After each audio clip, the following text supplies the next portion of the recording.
Hello everyone, कैसे हो आप सभी लोग। आई होप आप बहुत अच्छे होंगे और इस से तैयारी भी चल रही होगी। सो आज हम करने वाले हैं मंथली एमसीक्यू सीरीज का part 4 for the month of June. अगर आपने प्रीवियस पार्ट नहीं देखा इसका पार्ट नंबर 3 तो आई बटन पे आप क्लिक कर सकते हो। यहाँ पे आपको इसका लिंक विजिबल हो जाएगा एंड इस लेक्चर की जो पीडीएफ है वो हम शेयर करेंगे हमारे टेलीग्राम चैनल पे, जिसका लिंक भी आपको डिस्क्रिप्शन बॉक्स में मिल जाएगा और उसे आप ज्वाइन करके यहाँ से पीडीएफ जो है वो डाउनलोड कर पाएंगे। ठीक है, तो चलिए जल्दी से स्टार्ट करेंगे आज का लेक्चर।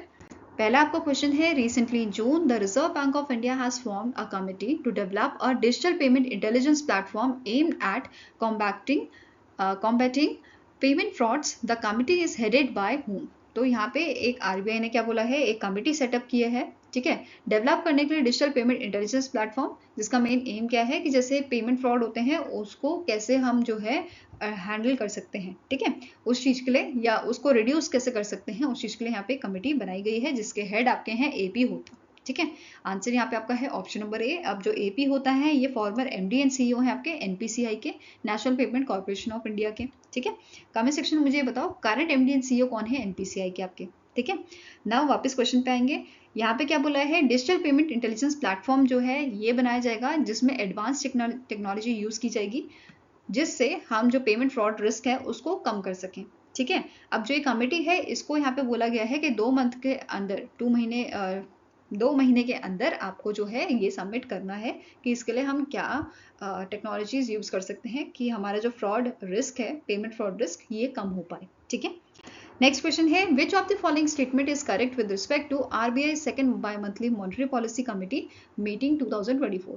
तो अभी रिसेंटली आपकी जो है 5 से 6 जून को आरबीआई की मीटिंग हुई थी। ठीक है, मॉनेटरी पॉलिसी कमेटी मीटिंग आपकी हुई थी 2024 की। अब इसमें क्या क्या निर्णय लिए गए थे उसके बेस आपका क्वेश्चन है। पहला स्टेटमेंट क्या बोल रहा है कि आरबीआई ने इंडिया की रियल जीडीपी ग्रोथ जो है वो फोरकास्ट की है कि ये 7% से इसको बढ़ा के इन्होंने 7.2% कर दिया गया है for financial year 2025।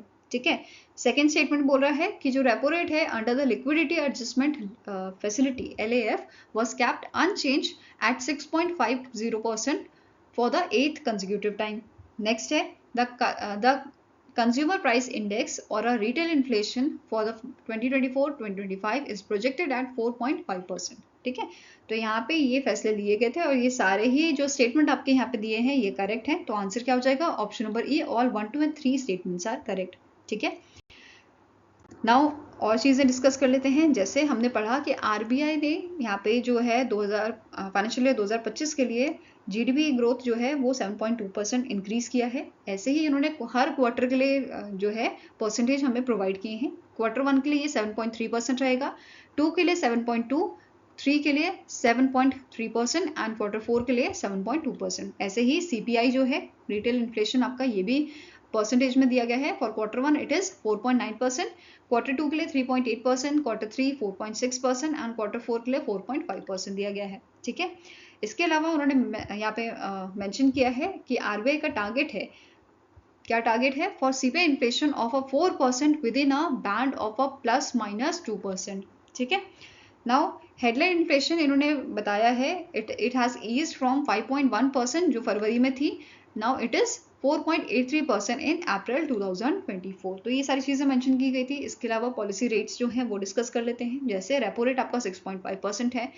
Fixed reverse repo rate 3.35%, then STF आपका 6.25% है, मार्जिनल स्टैंडिंग फैसिलिटी रेट ये 6.7% है, bank rate 6.75%, cash reserve ratio 4.50%, statutory liquidity ratio आपका 18% है। ठीक है, नेक्स्ट क्वेश्चन है, RBI has hiked the threshold for bulk fixed deposit rupees dash from the ₹2 crore with an aim to improve the asset liability management of bank। तो RBI ने जो है threshold जो है वो आपका इंक्रीज किया है फॉर बल्क फिक्स्ड डिपॉजिट। कितना कर दिया गया है, 2 करोड़ से बढ़ा के 3 करोड़ कर दिया गया है। ठीक है, आंसर यहाँ पे आपका हो जाएगा ऑप्शन नंबर 2।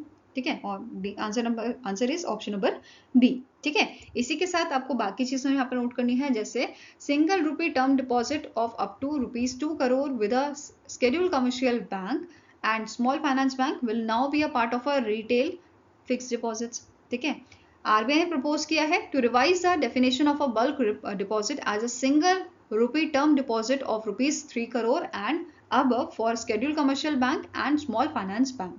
थर्ड स्टेटमेंट क्या है, It has also proposed to define the bulk deposit limit of a local area bank as a single rupee term deposit of rupees 1 crore and above as applicable in a case of RRBs. ठीक है. Next question है, which among the following organization has mandated know your client KYC registration agencies to update their customers KYC information on a central KYC record registry. ठीक है, तो इनमें से कौन सी आपकी ऑर्गेनाइजेशन है जिन्होंने इस मैंडेट को निकाला है कि जो आपकी केवाईसी रजिस्ट्रेशन एजेंसी है उनको अपडेट करना है इनके कस्टमर का KYC information central KYC records registry में. ठीक है, तो ये यहाँ पे मैंडेट निकाला गया है by the SEBI, securities and exchange board of India. ठीक है, सेबी ने इसे निकाला है. इसके अलावा यहाँ पे की पॉइंट्स देख लेते हैं. यहाँ पे जो आपका master circular on KYC norm है इसे अमेंड किया गया है, इसमें एडिशन किया गया है. ठीक है, बाय द सेबी. इसके अलावा सेकंड यहाँ पे पॉइंट क्या है, जो केवाईसी रजिस्ट्रेशन एजेंसीज हैं दे शैल upload the verified or validate KYC information on the system of a central KYC record registry within a 7 days. तो ये याद रखना है 7 दिन के अंदर करना है. From the intermediaries आपके हो गए जैसे स्टॉक ब्रोकर हो गए, अल्टरनेट इन्वेस्टमेंट फंड्स हो गए, ये आपके एग्जांपल है. ठीक है, फ्रॉम द इंटरमीडियरीज और any other timeline as notified under the prevention of money laundering rules.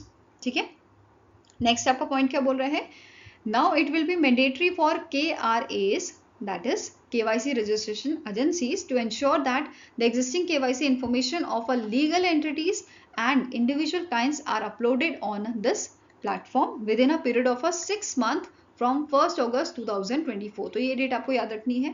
ठीक है, now SEBI has directed the registered intermediaries to continue to upload the KYC information with the proper authentication on the systems of KRA. ठीक है, ये सारी चीजें यहाँ पे mention की गई थी. Now next question है, recently in June the Andhra Chamber of Commerce has signed a MOU with the which Atal Incubation Center to boost the startup ecosystem and support aspiring entrepreneurs. तो इनमें से कौन सा आपका जो है अटल इंक्यूबेशन सेंटर है जिसके साथ MOU साइन हुआ है आंध्रा चैम्बर ऑफ कॉमर्स का. ठीक है, तो आंसर यहाँ पे आपका हो जाएगा it is AIC Anna university incubation foundation. ठीक है, आंसर यहाँ पे है ऑप्शन नंबर ई. और यहाँ पे सिग्नेटरीज कौन थे आपके, VL इंदिरा दत्त जो प्रेसिडेंट है आंध्रा चैम्बर ऑफ कॉमर्स के, और डॉक्टर P उमा माहेश्वरी जो डायरेक्टर एंड CEO है AIC Anna university incubation foundation के. ठीक है, नेक्स्ट क्वेश्चन है, the United Nation General Assembly that is UNGA elected dash as a president for its 79th session starting on 10th September 2024. तो United Nation General assembly ने अभी इनके 79th session के president जो हैं वो इलेक्ट किए हैं. ठीक है, करंटली ये पोस्ट अभी डेनिस फ्रांसिस के पास है और नेक्स्ट इसके जो प्रेसिडेंट बनेंगे 79 सेशन के वो होंगे आपके फिलिमन यंग. ठीक है, आंसर आपका हो जाएगा यहाँ पे ऑप्शन नंबर बी. ठीक है, अब 79 सेशन जो है जो सितंबर में आपका स्टार्ट होगा, इसका थीम क्या रहेगा, unity in diversity for the advancement of peace, sustainable development and human dignity for everyone everywhere. यहाँ पे आप इमेज देख सकते हो फिलिमन यंग की. ठीक है, अब यहाँ पे जैसे कि मैंने आपको बताया ये जो है सक्सीड करेंगे डेनिस फ्रांसिस को ऑफ अ त्रिनादत एंड टबागो जो 78 सेशन के आपके प्रेसिडेंट बने थे. ठीक है, नाउ अब फिलिमन यंग जो है ये आपके फॉर्मर PM रह चुके हैं कैमरून के 2009 से लेके 2019 तक. ठीक है, तो कभी कभी एग्जाम में पूछ लिया जाता है कि ये फॉर्मर PM कौन से देश के रहे हैं आपके. ठीक है, now United Nation General assembly की बात करें तो इसे 1945 में स्टैब्लिश किया गया था और इसका हेडक्वार्टर कहाँ पे लोकेटेड है, न्यूयॉर्क USA में लोकेटेड है. Now next question है, name the personality who assumed the additional charge of a Director General of Employees State Insurance Corporation, that is ESIC. ठीक है, तो ESIC के रिसेंटली डायरेक्टर जनरल अपॉइंट किए गए हैं जिनको एडिशनल चार्ज दिया गया है. तो आंसर आपका हो जाएगा, इनका नाम क्या है, कमल किशोर सोन. क्या नाम है, कमल किशोर सोन. और ये जो है रिप्लेस करेंगे राजेंद्र कुमार को. ठीक है, नाउ ESIC की बात करें तो इसका हेडक्वार्टर जो है ये लोकेटेड आपका न्यू दिल्ली में और इसे 1952 में स्टैब्लिश किया गया था. ठीक है, नेक्स्ट क्वेश्चन है, name the chess player who won 2024 Norway chess title held in Stavanger Norway. ठीक है, तो आंसर यहाँ पे आपको हो जाएगा, इस चैंपियनशिप को जीता था मैग्नस कार्लसन ने जो वर्ल्ड नंबर 1 है. ठीक है, इन्होंने यहाँ पे ये जो है चेस कंपटीशन जीता था एंड ये इनका 6th टाइटल था. ठीक है, ये याद रखना है, ये इनका 6th टाइटल था और इन्होंने डिफीट किया था फेबिनाओ करुआनो को जो USA के हैं. ठीक है, और it was the 12th edition of the Norway chess super tournament जो आपका नॉर्वे में हुआ था। ठीक है ना, इसके अलावा बाकी जो है रैंक होल्डर की बात करते हैं। तो सेकंड नंबर पे आपके in men's category second number पे आपके थे यूएसए के हिकारू नाकामुरा, और थर्ड नंबर पे थे इंडिया के रमेश बाबू प्रगनंदा। वहीं पे वुमेन्स कैटेगरी की बात करें तो इसे टॉप किया था चाइना की प्लेयर ने जू वेंजुन। ठीक है, सेकंड नंबर पे थे आपके यूक्रेन के प्लेयर आना मेजुचुक, और थर्ड पे थे चाइना के ली त्यांगजी। ठीक है, नेक्स्ट है the world ocean day is annually observe across the globe on dash. World ocean day जो है हम ऑब्जर्व करते हैं 8 जून को। ठीक है, आंसर यहाँ पे आपका है ऑप्शन नंबर सी, और इसकी थीम क्या थी 2024 की? It was awaken new depths, awaken new depths. ठीक है, 2024 की ये थीम थी। नाउ अब ओशियन डे जो है इसे होस्ट कौन करता है? Division for ocean affairs and the law of the sea of office of legal affairs, that is DOALOS of United Nation in partnership with the non profit organisation Oceanic Global. ठीक है, अब इस occasion पे यहाँ पे award दिए गए थे जो ट्रिप एडवाइजर है। ठीक है, the world largest travel platform, ये यहाँ पे जो है रैंकिंग बेसिकली प्रोवाइड करता है best beaches in the world as a travellers choice award best of the best beaches के। ठीक है, अब यहाँ पे आपको क्या नोट करना है, फर्स्ट टाइम इन अवार्ड्स में फर्स्ट टाइम जो है कैटेगरी इंट्रोड्यूस की गई है सस्टेनेबल बीचेस की, जिसमें फर्स्ट रैंक जो है ये दी गई है यूनाइटेड किंगडम के सैंडबैंक बीच को, और सेकंड नंबर पे इंडिया का राधानगर बीच आपका है। ठीक है, ऑन अ हैवलॉक आइलैंड जो बेसिकली आपका अंडमान एंड निकोबार में लाई करता है। ठीक है, थर्ड नंबर पे यूके का आपका सॉन्डरफुट बीच था। ठीक है, अब बात करेंगे राधानगर बीच की, जिसे हम नंबर 7 बीच भी कहते हैं। ठीक है, it is also known as number 7 beach and it is one of the most popular beach in Havelock across the Andaman and Nicobar island. ठीक है, ये लाई करता है south coast of Swaraj Dweep के and it is about 12 kilometres from the islands ferry pier. ठीक है, इसके अलावा राधानगर जो है ये ग्रेड ए बीच है ऑफ आउटस्टैंडिंग क्वालिटी, और टाइम मैगजीन ने 2004 में इसे बेस्ट बीच इन एशिया का जो है नाम भी दिया था, टाइटल भी दिया था। ठीक है, नेक्स्ट है identify the theme of world brain tumour day 2024 that was observed on 8 जून 2024। ठीक है, तो जो वर्ल्ड ब्रेन ट्यूमर डे है 2024, इसका आपका थीम था ब्रेन हेल्थ एंड प्रिवेंशन। क्या थीम था? ब्रेन हेल्थ एंड प्रिवेंशन, और इसे हम 8 जून को ऑब्जर्व करते हैं। ठीक है, now next question है as per the World Bank's Container Port Performance Index that is CPPI 2023 which among the following port topped the index in 2023। तो 2023 का जो इंडेक्स यहाँ पे रिलीज किया गया है वर्ल्ड बैंक द्वारा, इसमें सबसे टॉप पोजीशन पे कौन सा आपका पोर्ट था? तो ये आपका चाइना का पोर्ट है जिसका नाम है यांगचान पोर्ट। ठीक है, it is followed by port of Salalah Oman and port of Cartagena from Colombia. ठीक है, तो ये ध्यान में रखना है। बाकी अगर हम फोर्थ और फिफ्थ पोर्ट की बात करें तो फोर्थ नंबर पे मलेशिया का पोर्ट था आपका पोर्ट ऑफ तांजुंग पेलेपस, और फिफ्थ नंबर पे आपका था चिवान पोर्ट ऑफ चाइना। ठीक है, अब जो ये आपका इंडेक्स है world bank container port performance index 2023, ये आपका फोर्थ एडिशन था। ठीक है, it is the fourth edition जो डेवलप किया था world bank transport global practice in partnership with the global intelligence and analytics division of S&P global market intelligence. ठीक है, टोटल यहाँ पे 405 ग्लोबल कंटेनर पोर्ट जो है वो शामिल किए गए थे इस इंडेक्स में, एंड ये जो इंडेक्स है it covers the ports that had at least 24 valid ports call with in a 12 months period of a study. तो जब ये स्टडी करते हैं उसके 12 मंथ्स के अंदर 24 वैलिड पोर्ट कॉल होनी चाहिए, जो भी पोर्ट इस लिस्ट में शामिल किया जाएगा। ठीक है, अब इंडिया की पोर्ट की बात करें तो सबसे पहला नंबर आपका जो है जिसकी 19th रैंक थी ग्लोबली, इस पोर्ट का नाम है विशाखापट्टनम पोर्ट। ठीक है, 27th रैंक पे था आपका मुंद्रा पोर्ट फ्रॉम गुजरात, 41 पे भी अगेन गुजरात का आपका पोर्ट था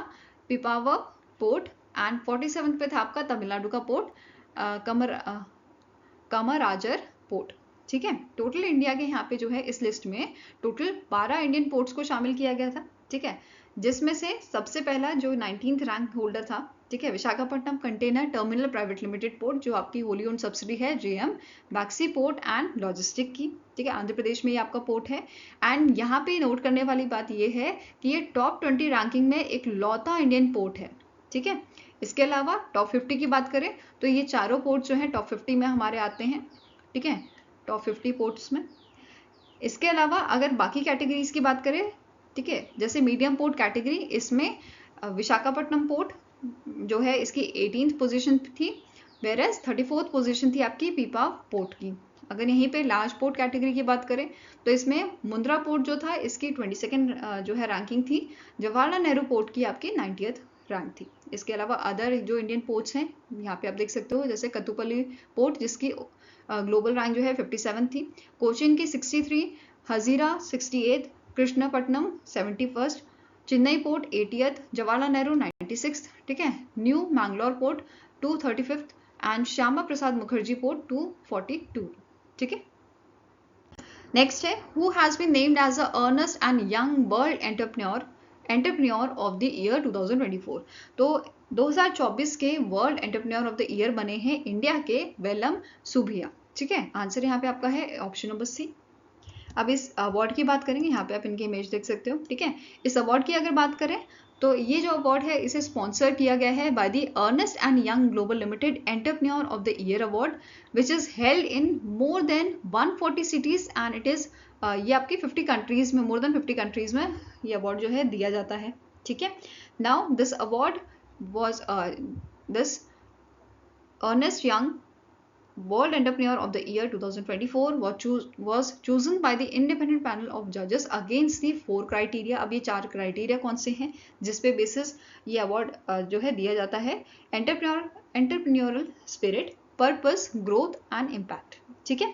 नाउ यहाँ पे क्या बोला गया है, जो अवार्ड है it brings founders, CEOs and business leaders for series of networking opportunities and workshops cumulating with a winning announcement, ठीक है। अब यहाँ पे बात करेंगे अदर डिटेल्स की, जैसे जो विलियम सुभिया हैं ये एग्जीक्यूटिव वाइस चेयरमैन है ट्यूब इन्वेस्टमेंट ऑफ इंडिया के, ठीक है, एंड ये चेयरमैन है Cholamandalam investment and finance company limited के, ठीक है। अब यहाँ पे एक चीज नोट करनी है, दैट इज कि इंडिया के 4 रेसिपिएंट हैं जिनको ये अवार्ड मिला है अभी तक, ठीक है। एक आपके हैं नारायण मूर्ति जिन्हें 2003 में अवार्ड मिला था, 2014 में उदय कोटेक, किरण मजुमदार इन 2023 एंड 2024 में वेलम सुभिया जो है इनको ये अवार्ड मिला है। और इसी के साथ इंडिया एक लौती ऐसी कंट्री बन जाती है जिसके 4 जो रेसिपिएंट्स हैं उनको ये अवार्ड दिया गया है, ठीक है। नेक्स्ट है Who took oath as a chief minister of Sikkim for the second consecutive term? इनमें से कौन से शख्स आपके हैं जो आपके चीफ मिनिस्टर बने हैं सिक्किम के और इनका ये सेकेंड टर्म है? तो आंसर आपका हो जाएगा, इनका नाम है प्रेम सिंह तमांग। क्या नाम है इनका? प्रेम सिंह तमांग, और ये 6th CM है सिक्किम के सिंस 2019। नेक्स्ट है which bank has acquired 6.125% stake in a clearing corporation of India international financial service centre, ठीक है। तो इनमें से कौन सा आपका बैंक है जिसने एक्वायर किया है 6.125% स्टेक? तो आंसर आपका हो जाएगा, ये बैंक का नाम है बैंक ऑफ इंडिया, ठीक है। Answer is option number B. और इसके करंट MD and CEO कौन है? इनका नाम है रजनीश, कर्नाटक, और हेडक्वार्टर लोकेटेड है मुंबई, महाराष्ट्र में, ठीक है।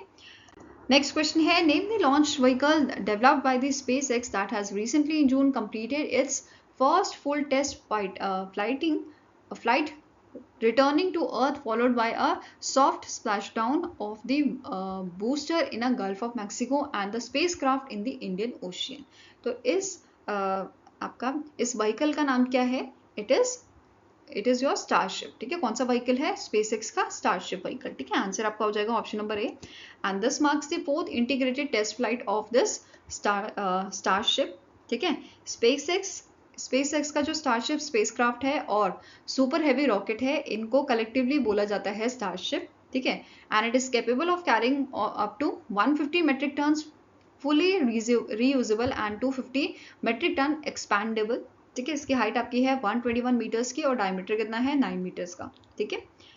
नेक्स्ट है recently in June which arm forces has launch विद्युत रक्षक and integrated generator monitoring protection and control system. तो विद्युत रक्षक जो है ये आपका लॉन्च किया है इंडियन आर्मी ने, ठीक है। आंसर यहाँ पे आपका क्या है? It is option number C. अब इंडियन आर्मी के जो vice chief of army staff हैं, ठीक है, लेफ्टिनेंट जनरल उपेंद्र द्विवेदी, इन्होंने इसे लॉन्च किया था विद्युत रक्षक को, and it was developed by the major Rajprasad RS of a army design bureau, ठीक है।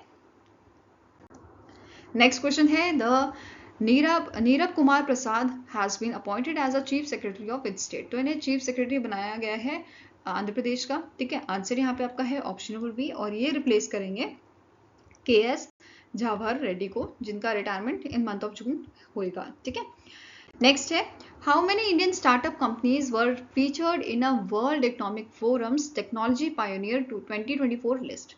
तो इनमें से कितनी इंडियन कंपनीज को इस लिस्ट में शामिल किया गया है? तो आंसर आपका हो जाएगा इट इज 10 इंडियन कंपनीज को इसमें फीचर किया गया है। ठीक है, अब जो ये लिस्ट है इसमें टोटल 10 लीडिंग टेक फर्म्स को शामिल किया जाता है 23 कंट्रीज से, जिसमें से 1/3 मतलब 33% जो है विमेन लेड कंपनीज हैं। ठीक है, नाउ इसमें जो ज़्यादातर कंपनीज हैं वो कंपनीज आपकी AI से रिलेटेड है, आर्टिफिशियल इंटेलिजेंस से रिलेटेड है, and they mainly focus on a new advances in artificial intelligence, जो हेल्प करेंगे हमें वेरियस सेक्टर्स में, जैसे क्लीन एनर्जी का सेक्टर हो गया, health care, biotechnology, space and neuro technologies. ठीक है, नाउ अब सबसे ज़्यादा यहाँ पे इस लिस्ट में सबसे ज़्यादा कौन सी कंट्रीज़ की कंपनीज जो है लिस्ट की गई हैं, फीचर की गई हैं?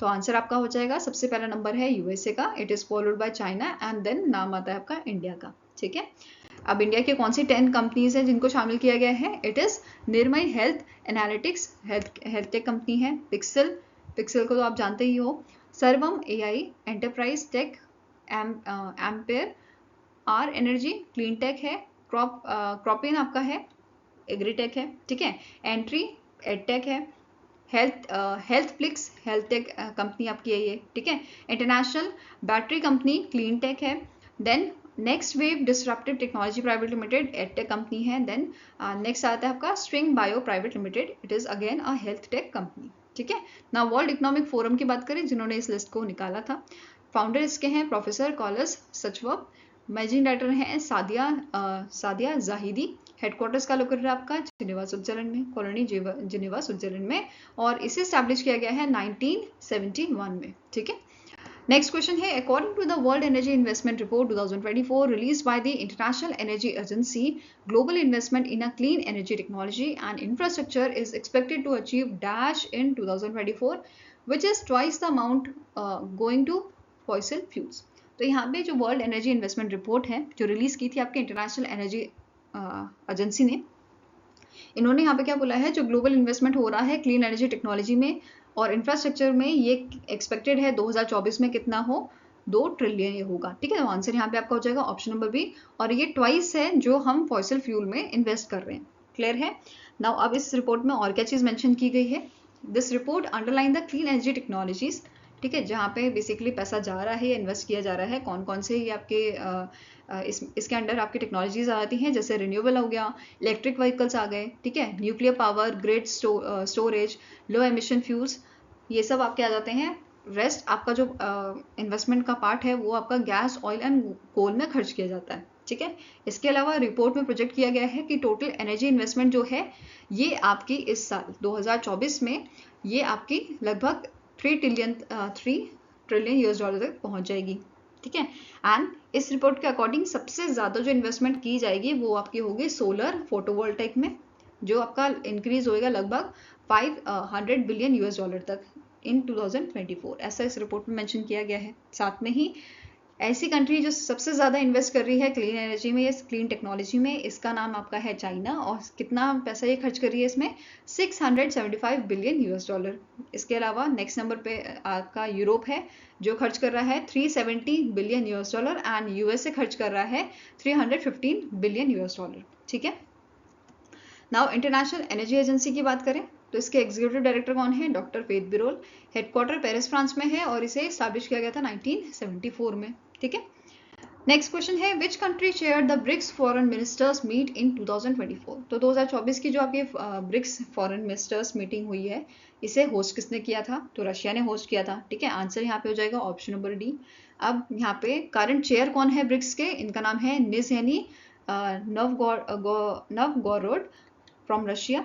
ठीक है, एंड इस मीटिंग के चेयर कौन थे? इनका नाम है सेर्गे लेवरोव, फॉरेन मिनिस्टर जो आपके हैं रशिया के। ठीक है, अब इंडिया ने यहाँ पे पार्टिसिपेट किया था इस मीटिंग में, ब्रिक्स फॉरेन मिनिस्टर्स मीट में। ठीक है, और इंडिया का जो डेलीगेशन था उसे लीड किसने किया था? दामू रवि जो सेक्रेटरी हैं economic relation ministry of external affairs के अंडर। ठीक है, नाउ अब आप मुझे कमेंट सेक्शन में ये बताओ कि 1 जनवरी 2024 को 5 कंट्रीज ने ब्रिक्स को ज्वाइन किया था। ठीक है, ये न्यू फुल मेंबर बने थे ब्रिक्स के। कौन सी कंट्रीज हैं और इन कंट्रीज ने भी यहाँ पे पार्टिसिपेट किया था। ठीक है, please let me know in the comment section कौन सी 5 कंट्रीज हैं ये। ठीक है, नाउ नेक्स्ट क्वेश्चन है who has recently in June became the Indian navy's first women helicopter pilot. तो इनमें से कौन सी शख्स हैं जो इंडियन नेवी की पहली विमेन हेलीकॉप्टर पायलट बनी है। तो इनका नाम है अनामिका राजीव। क्या नाम है इनका? अनामिका राजीव। इसके साथ एक और चीज आपको नोट करनी है, लेफ्टिनेंट जामयांग सीवांग, ये आपकी फर्स्ट कमीशन नेवल ऑफिसर बनी है from the union territory Ladakh. ठीक है, ये ध्यान में रखना है आपको। नेक्स्ट आपका क्वेश्चन है name the bank that has launch a new SME digital business loan for MSME sector. तो इनमें से कौन सा आपका पब्लिक सेक्टर बैंक है जिसने यहाँ पे लॉन्च किया है new SME digital business loan MSME sectors के लिए? तो आंसर यहाँ पे आपका है it is State Bank of India. कौन सा बैंक है? ऑप्शन पर B is the right answer, State Bank of India. ठीक है, अब एसबीआई ने जो ये प्रोडक्ट लॉन्च किया है इसके थ्रू जो एमएसएमई की लोन रिक्वेस्ट है वो विद इन 45 मिनट्स जो है ये आपकी इनेबल हो जाएगी। ठीक है, अब इसके लिए एसबीआई यहाँ पे यूज करेगा income tax return, GST return and bank statements को। ठीक है, अब ये तीनों चीज जब आप सबमिट कर दोगे तो जो एसबीआई वाले हैं ये जल्दी से जल्दी यहाँ पे लोन सैंक्शन डिसीजन लेंगे विद इन 10 सेकेंड्स।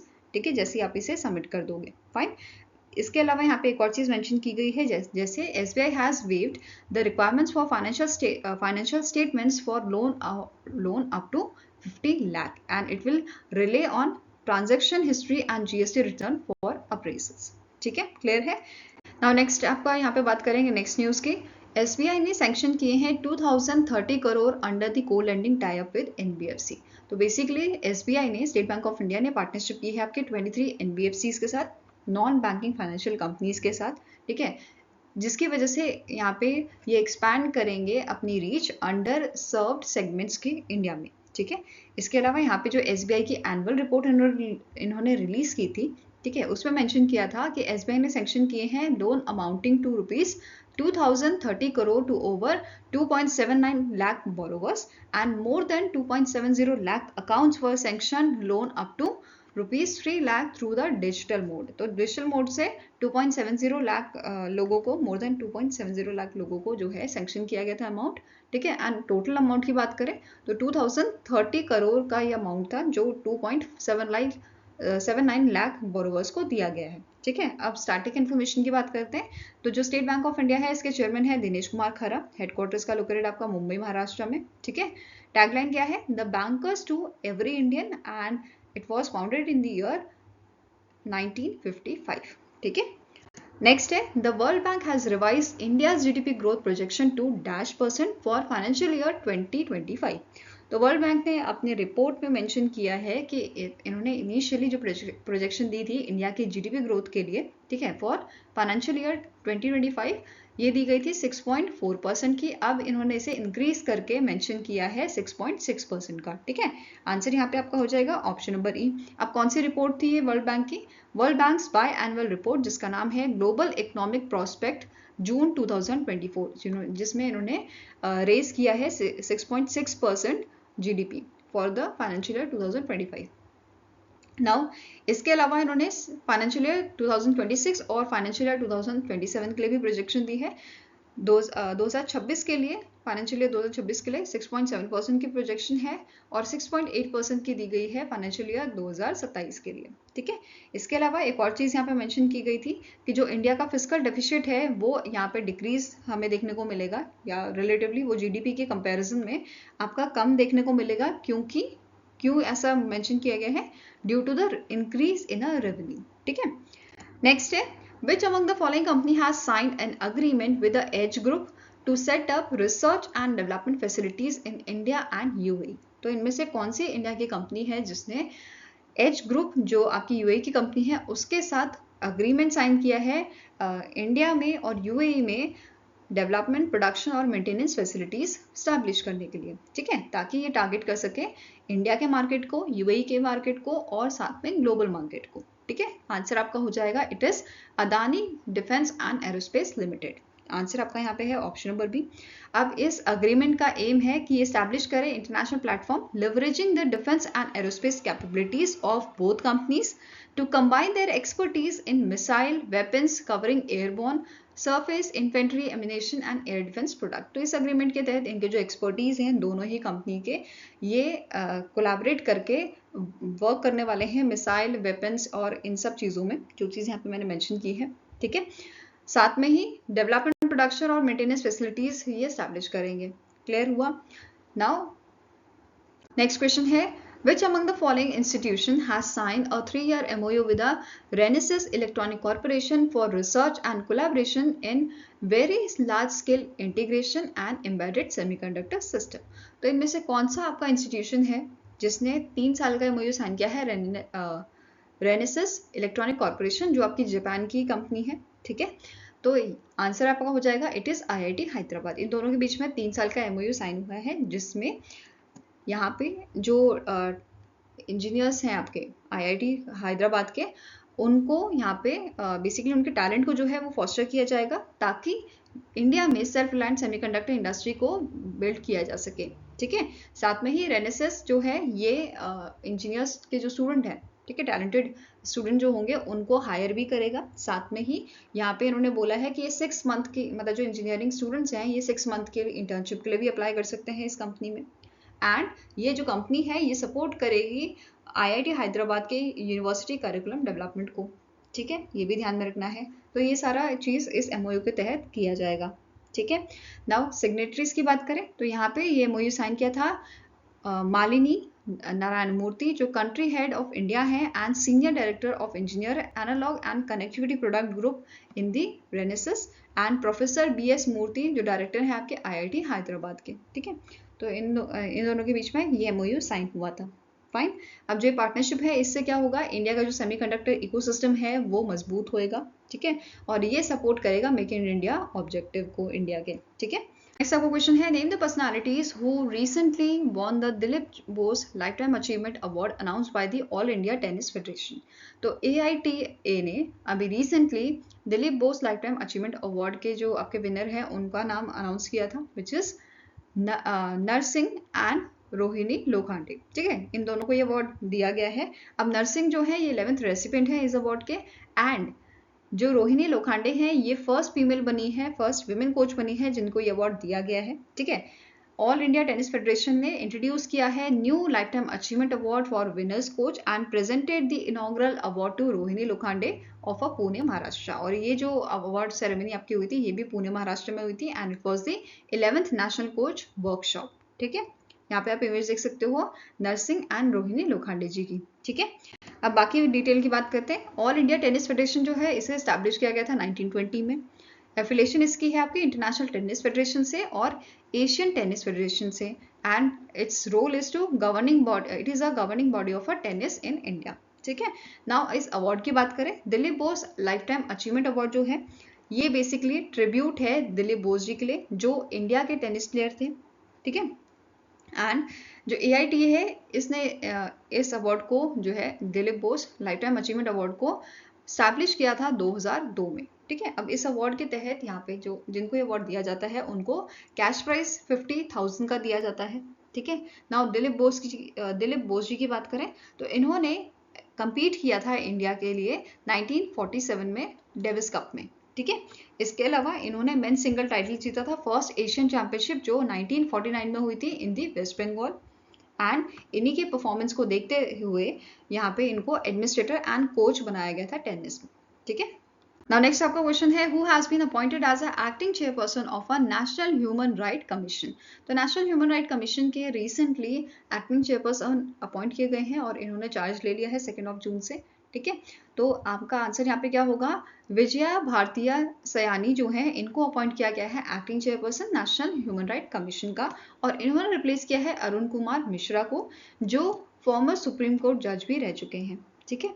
अब सियानी जी जो है ये करेंटली सर्व कर रही है member of national human right commission के सिंस 2023, ठीक है, दिसंबर 2023 से।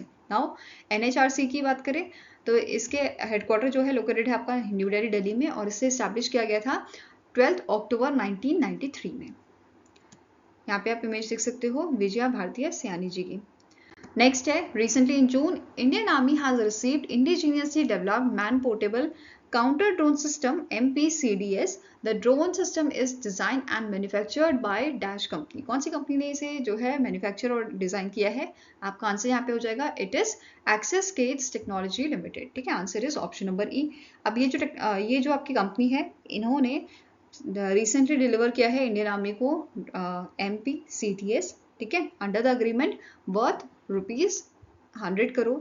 ठीक है, और इसकी सारी यूनिट्स जो है ये डिलीवर कर दी जाएंगी बाय एंड ऑफ 2024। ठीक है, अब इसके फीचर्स की बात करें, यहाँ पे आप जो है इस ड्रोन को देख सकते हो। इसके फीचर की बात करें तो ये ऑपरेट कर सकता है बैटरी और मैन पावर सप्लाई दोनों में ही। ठीक है, साथ में ही it can cover multiple frequency spectrum, जिसमें आपका command control and navigation included है।